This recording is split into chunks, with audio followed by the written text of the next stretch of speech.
Vashi petrol पंपावर पिस्तूलचा धाक दाखवून पैसे न देता सराईत गुन्हेगार पळून जात असताना वाशी पोलिसांनी ठोकल्या बेड्या। नॅशनल हायवे क्रमांक 52 वरील वाशी येथील प्रताप पेट्रोलियम या पंपावर पेट्रोल भरून 2 सराईत गुन्हेगार निघाले। यावेळी पंपावरील कामगारांना पैसे मागितले असता त्याला पिस्तूलचा धाक दाखवून पळून निघालेल्या सराईत गुन्हेगाराला वाशी पोलीस स्टेशन व एरमाळा पोलीस स्टेशन यांनी सापळा रचून शिताफीनं या दोघांना बेड्या ठोकल्या।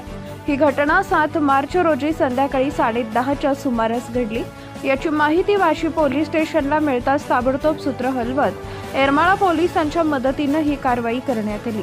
कर्तव्यावरील पोलीस अंमलदार आमदार जाधवर यांनी तात्काळ वरिष्ठांना कळवले। यावरून वाशी पोलीस स्टेशन पोलीस निरीक्षक शंकर शिंदे यांनी जिल्हा पोलीस अधीक्षक श्रीमती रितू खोकर, अपर पोलीस अधीक्षक श्रीमती शफकत अमना, उपविभागीय पोलीस अधिकारी चोरमले यांना माहिती देऊन त्यांच्या सूचनेप्रमाणे ताबडतोब सूत्र हलवली। सीसीटीव्ही फुटेजच्या आधारे संपूर्ण जिल्ह्यात नाकाबंदीचे तात्काळ आदेश देण्यात आले।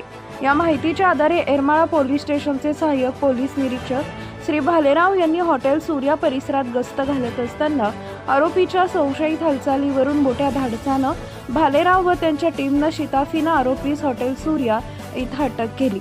आरोपी लखन शाहू मोहिते कळमनुरी हल्ली मुक्काम पारगाव व आरोपी दिनेश भगवान चव्हाण अंबाजोगाई हल्ली मुक्काम पारगाव या दोघांना पकडून त्यांच्याकडून मुद्देमाल जप्त करण्यात आला। यामध्ये एक एअर गन व शाईन कंपनीची मोटरसायकल व 2 महागडे मोबाईल असा 1,20,000 रुपयांचा मुद्देमाल जप्त केला। पुढील तपास सहाय्यक पोलीस निरीक्षक घोडके करत आहेत। या कारवाईमुळे पोलिसांचं कौतुक केलं जात आहे।